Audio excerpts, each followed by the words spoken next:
kako zgodovinar izobraževanja se znajde v zgodovini fotografije, kakor Pilat v veri.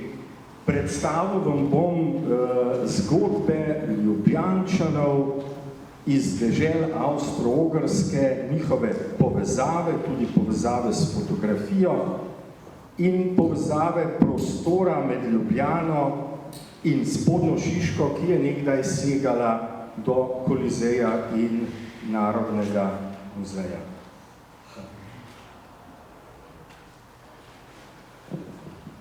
Obdobje covida je bilo tisto, ko smo viseli na računalnikih in iskali jaz osebno ilustracije z področja zgodovine izobraževanja, kakšna fina mulca, sta nažalost ne čiste iz naših krajev. Z našimi kraji pa je povezan desni doktor Ilner, za katerega seveda nikoli nisem slišal, vendar po podatkih, ki se najdejo na fotografiji, se je odprla zgodba o ljubljanskem zdravniku. 40 let je zdravil Ljubljančane in iz raziskovanja se je opazilo, da je imel v svojem svaštvu tudi fotografa Frana Ilnerja. O to ime sem pa že slišal pred davnimi leti, povezan z zgodovinskim arhivom Ljubljana in gradivom, ki se tam hrani, kako smo prebirali raziskave magistra Kambiča v kroniki in se tudi navduševali nad prvo razstavo v tedanjih prostorih zgodovinskega arhiva Ljubljana, ki jo je pripravil dr. Marjan Drnovšek, prav na temo Ljubljana na starih fotografijah. Tudi tam najdemo Lajnarja. Seveda je problem ateljeja z naslovom Latermanov drevored 106 odpira vprašanje, se bomo zdaj sprehajali po Latermanovem drevoredu, ki ga vidimo v obliki črke A, sega do Tivolskega gradu, tule Prečnica, pa še proti Cekinovemu gradu. Kje bi ta atelje lahko bil? Bi iskali to kot neko začasno uto ali kaj podobnega. Vse te misli so se odpirale, kar je raziskava kolega Matija Žargija iz Gradbene zgodovine Narodnega muzeja v varstvu spomenikov sredi 90-ih let, kjer kaže načrt situacije. Mi seveda stojimo tule, a ne nekdan pred sedanjim Narodnim domom, Narodno galerijo in gledamo v hišo, ki nosi ime Vila Folheim, kasneje do današnjih časov pisateljska vila, k sreči ohranjena zaradi drugih zadev, kot so fotografske, in nam postavi lokacijo ateljeja Franca Lajnarja. Par let je delal tu, na to pa se preselil na Dunajsko cesto 7. To seveda sprememba lokacij lahko spremljamo, kot je kolega Nemravan razložil od zadnjih strani fotografij. Vendar beremo, da je Lajnar prevzel leta 84 ta atelje, prej pa je samo eno leto delal en zanimiv in zelo aktiven fotografov vse od Dunaja, Münchna do Trsta in verjeten je med Grazem in Trstom si omislil, da bi naredil neko filijalo, vendar mu to ekonomsko se ni izplačalo. Skratka, Lajner sporoča avgusta, da je prevzel fotografični zavod, zvemo to v nemščini in v slovenščini, pač v različnih časopisih in na to lahko vidimo tudi, kako aktivno deluje. Največ seveda poznamo portretnih fotografij, ki hranijo naše ustanove. Lahko sem hvaležen od Narodne galerije, Zgodovinskega arhiva, Narodnega muzeja, pa seveda tudi ustanove na Dunaju, kjer je kakšna Lajnerjeva fotografija. Seveda je to dostopno na spletu, a ne? Tako da, veste, magister Kambič je zapisal v enem od svojih del, da kar je on pripravil, je pripravil z veliko zavzetostjo in z lastnimi sredstvi. Torej moramo gledati v njegovo raziskovanje kot tisto prostočasno dejavnost, ki jo je tudi sam finančno podpiral. Skratka, digitalizacija nam veliko omogoča. In šele v tem času, se pravi poleti leta 1986, najdemo Lajnerja zapisanega v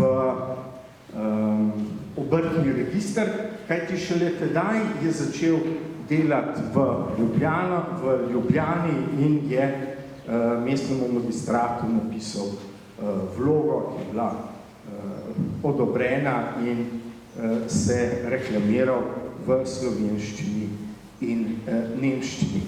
Kje je ta Frelihova hiša, ki smo jo seveda temeljito odstranili podobe 18. in 19. stoletja Ljubljane, vidite tule nekje, kjer je bila potem zgrajena stavba gospodarske zbornice, danes je ne vem kakšen urad v teh prostorih.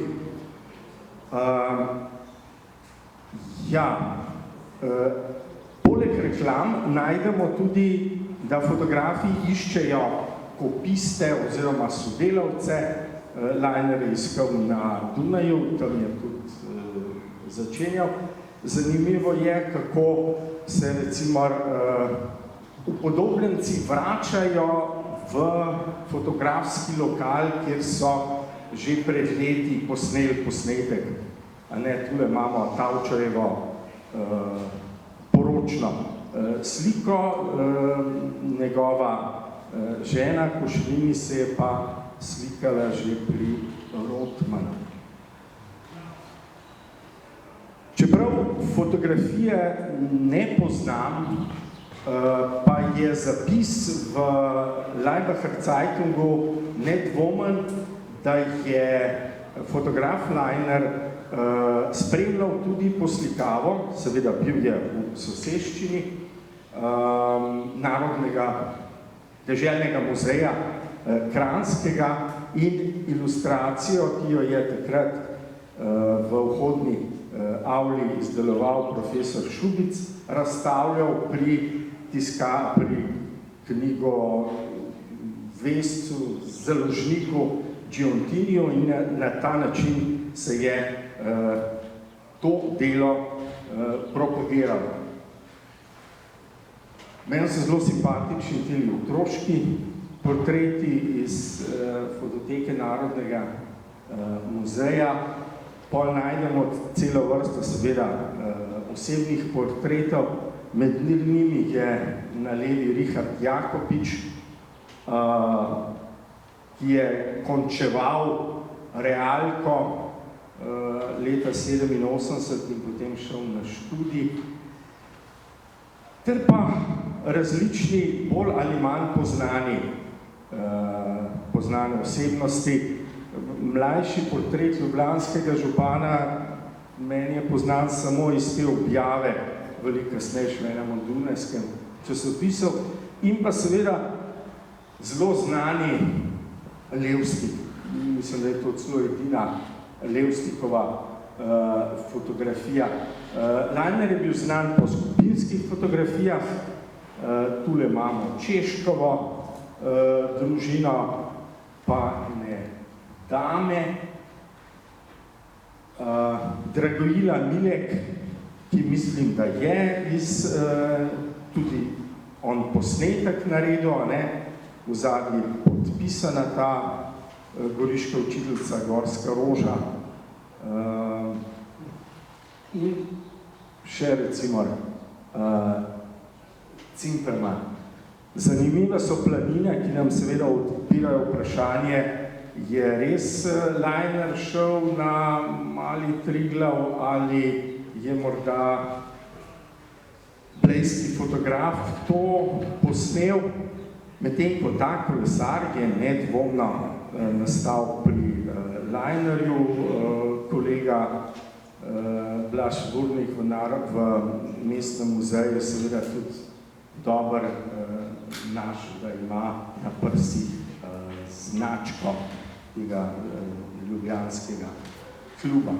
Ja, če pogledamo, kaj nam piše na spletni strani Nuka, ki je digitaliziral kup reči, potem vidimo, da gre za Levstikovo fotografijo iz ateljeja Lajnerja, vendar zahvaljujoč raziskavam magistra Blaža Otrina, berite moderno arhivistiko, je na spletu, z njegovimi raziskavami pa vidimo, da je Levstika slikal Funtek.